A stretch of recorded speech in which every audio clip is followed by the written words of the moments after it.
De retour sur le plateau de l'Africa Newsroom, nous sommes toujours accompagnés avec nos éditorialistes présents, Gracien Roquendiquiza, Lucien Pambou, également avec nous notre invité Pascal Mouemanani est belge. Je rappelle que vous êtes architecte urbaniste. Tout de suite notre dossier du jour.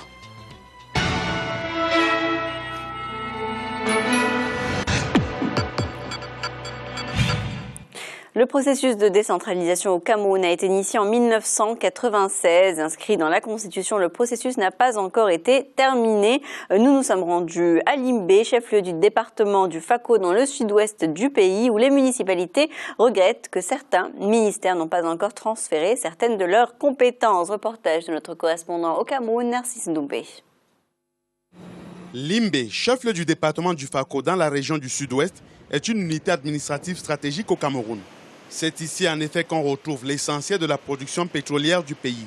Sur le plan administratif, la ville a été érigée en communauté urbaine et segmentée en 3 communes d'arrondissement en 2007. Depuis l'année 2008, avec la transformation des provinces en régions, le Cameroun met progressivement en place son processus de décentralisation comme prévu par la Constitution de 1996. La ville de Limbé, à l'instar de l'ensemble des collectivités territoriales décentralisées du pays, vit au rythme du processus de décentralisation. Un bon nombre de ministères, je voulais dire, ont déjà transféré en même temps les compétences et les moyens pour que les communautés et les communes vivent la décentralisation ou bien essayent de gérer pour voir comment ça donne. On va pas à pas. Je crois que dans le tout, aujourd'hui, il y avait l'année passée 9 ministères, mais aujourd'hui, je pense que nous avons traversé le cap de 12. Selon les élus locaux, le transfert de compétences et de fonds vers les communes prescrits par la décentralisation présente de nombreux avantages.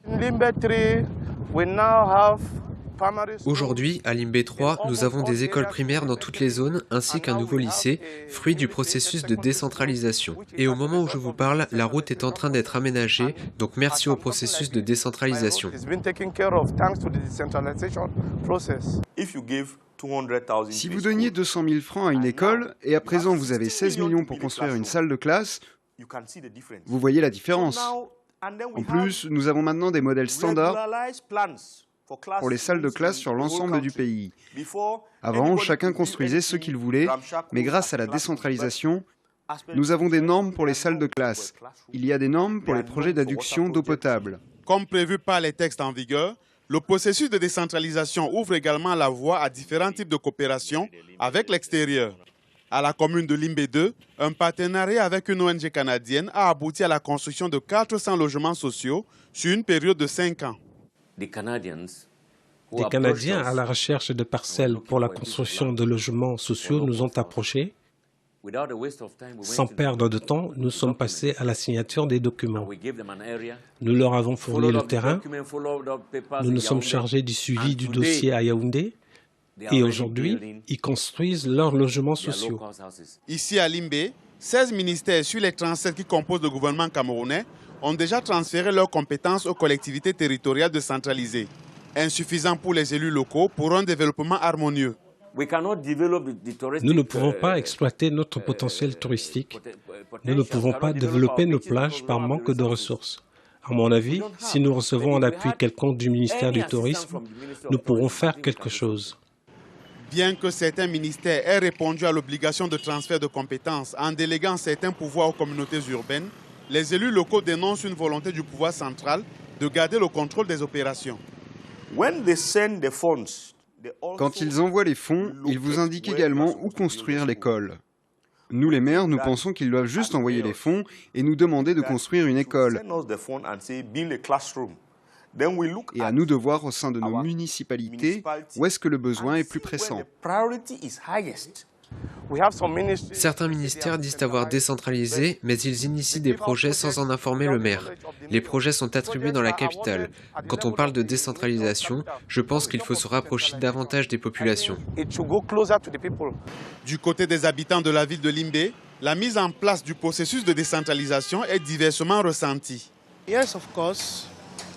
Oui, bien sûr, parce que dans nos activités quotidiennes à Limbé, on a remarqué que les autorités locales prennent certaines décisions sans se référer à Yaoundé. La décentralisation, en effet, elle est là. depuis ces quelques années au Cameroun. Mais moi, dans mon vécu quotidien, je ne le ressens pas du fait que certains ministères n'ont pas encore transféré leurs compétences aux élus locaux sur le terrain. C'est comme avant, je fais des affaires et je ne ressens aucun changement. Il y en a qui disent ressentir une différence, mais ce n'est pas le cas de mon côté. Quant aux franges de la population qui se sentaient délaissées dans la répartition des revenus de la manne pétrolière, les autorités de la ville se veulent rassurantes. Je voulais dire, les impôts que paye la SONARA font 70% du budget de la communauté urbaine. Cette communauté urbaine prend cet argent en retour pour les populations. Vous voyez donc où ils profitent. Donc si la SONARA n'était pas là, le budget de la communauté urbaine ne serait pas là où elle est aujourd'hui. Voilà, donc il va sans dire que les populations de Limbé profitent énormément de la production ou du raffinage du pétrole dans leur ville. Il faut qu'ils aillent visiter d'autres villes du pays et ils verront à quel point leur ville est plus belle. Quand vous faites le tour de Limbé, vous voyez du bitume sur toutes les routes. D'où vient ce bitume? Il vient des taxes collectées et qui nous sont reversées. La décentralisation au Cameroun est en marche, timidement certes, mais le processus est irréversible pour les pouvoirs publics. L'objectif est de donner un contenu concret à la gestion de proximité, tout en donnant aux collectivités territoriales décentralisées le pouvoir de partager l'initiative des projets et des décisions pour le bien des populations locales et de la nation tout entière. Pascal Mouemanani-Yebel, quel est le rôle des municipalités dans l'élaboration des politiques d'urbanisme? Je crois qu'aujourd'hui, plus spécifiquement pour les pays africains, enfin pour les villes africaines, le rôle que va avoir les collectivités, ou du moins les municipalités, pour la programmation urbaine, c'est de ne pas avoir une vision qui soit uniquement concentrée sur la résolution de problèmes dans un temps donné qui est très court, mais bien au-delà, d'avoir une vision bien plus long-termiste pour que l'ensemble des projets qui peuvent être initiés par les municipalités s'inscrivent dans une problématique bien plus globale, en tout cas. C'est-à-dire une problématique bien plus globale? C'est-à-dire de rendre plus efficient,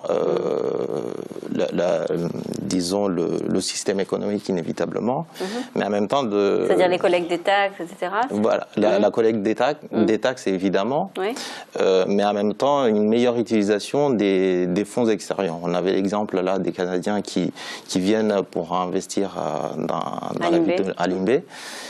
Évidemment, il ne s'agit pas uniquement de considérer qu'il y a l'argent pour pouvoir faire des actions très localisées, mais d'inscrire Limbé probablement dans une problématique de réseau beaucoup plus large pour la rendre plus en connexion avec des villes comme Douala beaucoup plus facilement. Enfin, en tout cas, cette fameuse vision plus long-termiste dont je parle. Alors, au niveau des choix des investissements urbains à effectuer, est-ce que le choix se fait au niveau des municipalités ou est-ce que c'est une autorité centrale qui va décider de tel ou tel investissement à réaliser dans les communes? Il y a un aller-retour entre les institutions de l'État directement centralisées et les pouvoirs locaux. Parce que les pouvoirs locaux, pardon. Il s'agit d'avoir que la municipalité puisse s'inscrire dans une vision de l'État inévitablement. Donc les deux niveaux de décision sont tout à fait valables. Mais si ces deux niveaux d'institution prennent des décisions qui s'inscrivent dans cette vision à long terme, je crois qu'on a véritablement la possibilité de rendre efficient la ville. Parce que là, on a écouté dans le reportage, le maire de Limbé 1 disait justement que lorsque l'État envoyait des fonds à Limbé, c'était pour dire aux autorités municipales de les investir dans telle ou telle école et dans telle ou telle zone. Donc finalement, est-ce que les municipalités ont un véritable force de décision? L'État doit avoir elle doit inciter sur les domaines dans lesquels il faut investir.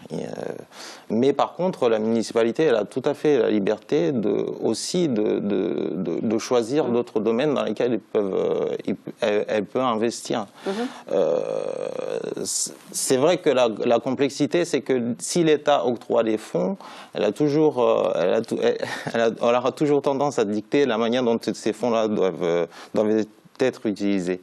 Mais en même temps, si elle fait suffisamment confiance aux pouvoirs locaux, elle doit lui donner la possibilité d'envisager d'autres types d'investissements, d'autres types d'utilisation du moins des fonds publics et privés à la limite. Oui. Alors Lucien, comment se déroule ce processus de décentralisation, puisqu'on l'a vu, il a été initié en 1996 et en 2014, il n'a toujours pas abouti.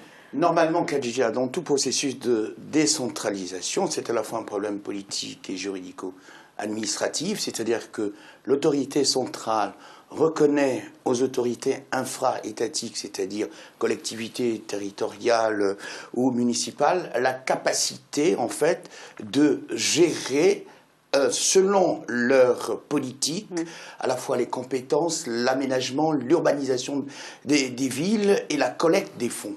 Le problème, c'est une bonne idée, la décentralisation.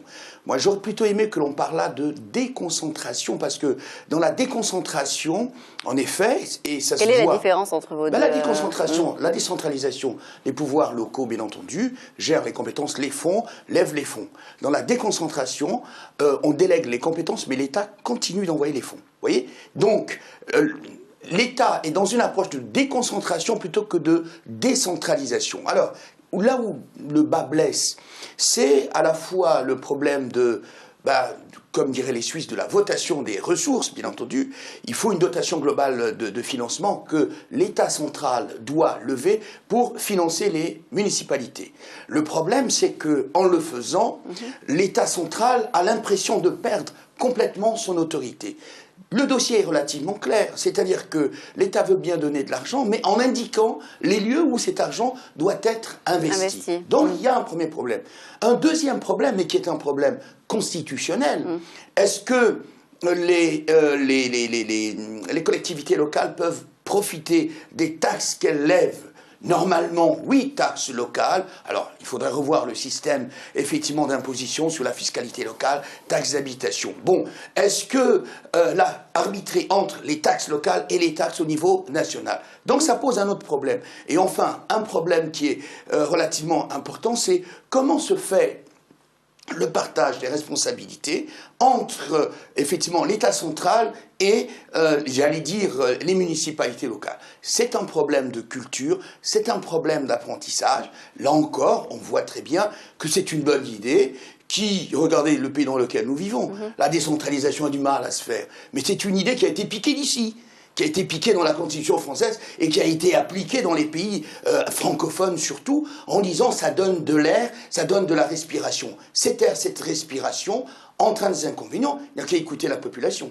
Alors Pascal Ouamanani et Belle, peut-on dire, après ce qu'a dit Lucien, que la décentralisation est nécessaire pour aboutir à une politique urbaniste efficiente? Inévitablement, parce que il s'agit encore une fois, dans la décentralisation, en tout cas de la manière dont je la comprends, non pas au niveau de l'aspect politique et institutionnel, c'est une volonté d'impliquer le plus possible la société civile. Or, pour mieux impliquer la société civile, ou du moins se préoccuper de la société civile directement, ça nécessite à ce que le pouvoir soit proche de la population.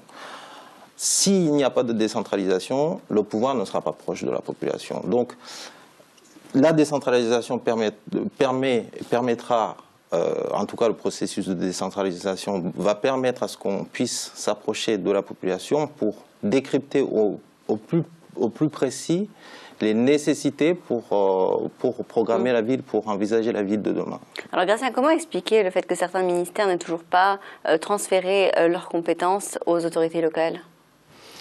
D'abord, c'est parce que ces ministères veulent garder la main sur ces pouvoirs, éventuellement sur ces marchés, parce qu'on parle aussi on a parlé de transfert de fonds, mais en réalité, le fond, c'est que cette décentralisation est mal conçue, parce que si, par exemple, il faudrait qu'il y ait une certaine décentralisation avec les idées qui viennent d'en bas.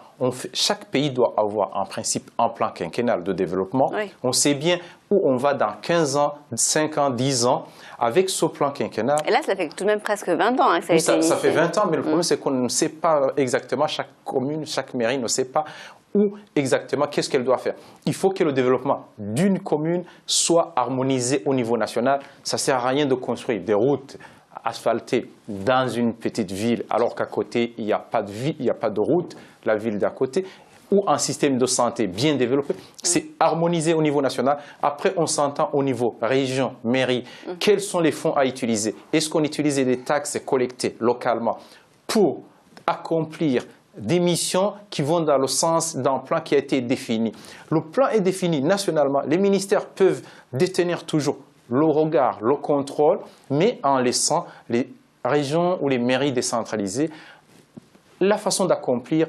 Il y a une mairie qui va commencer par la route, une autre par l'école, mais l'important, ça sera que sur 5 ans, on devra arriver à ce niveau-là et évaluer, ne fût-ce qu'aussi pour surveiller qu'il n'y ait pas de corruption, parce que qui dit décentralisation dit aussi gestion des fonds. Il faut qu'il y ait une instance qui dépasse l'entité pour contrôler. On sait bien comment ça se passe au niveau des marchés. Donc finalement, Lucien, ça renvoie toujours à cette question d'organisation. C'est-à-dire que l'État du Cameroun aurait manqué d'organisation, aurait manqué de vision, en tout cas, de ce plan de décentralisation. C'est pas que l'État camerounais aurait manqué, effectivement, de vision d'organisation. Il faut se dire qu'en effet, dans les armoires politiques de la plupart des gouvernements africains, les outils s'y trouvent. La question, c'est du choix des outils à un moment opportun. Donc, quand on regarde le Cameroun, on prend un exemple. Bon, le Cameroun, pour répondre un peu à ce que disait Gratien, a érigé effectivement la lutte contre la corruption comme un élément fondamental. Bien. Il faudrait maintenant regarder si dans les faits, cette lutte apporte des résultats efficaces. En termes d'organisation, je pense que la plupart des pays africains, sous prétexte d'être dans une économie ouverte, libérale, où les investissements jouent un rôle important, voient toute leur politique complètement être dictée par les investissements et les investisseurs étrangers. Ils loupent quelque chose, c'est-à-dire un débat interne, une réflexion interne sur la façon de planifier, d'organiser, même à moyen terme, des plans pour pouvoir inscrire leur action à la fois dans le moyen, court et long terme. Et donc, on a l'impression, effectivement, vous avez raison de le dire, Khadija, que 20 ans après, on a l'impression qu'il n'y a pas de résultat tangible. Alors, bien sûr, les hommes politiques vous diront le contraire. Ils vous diront, mais vous voyez très bien, les ressources du pétrole, à 70% sont transmises à la communauté urbaine, et cette même communauté urbaine se charge d'effectivement les donner aux municipalités et à la population. Or, M. Pascal Biela a dit une chose réelle. La société civile n'est pas impliquée. D'accord?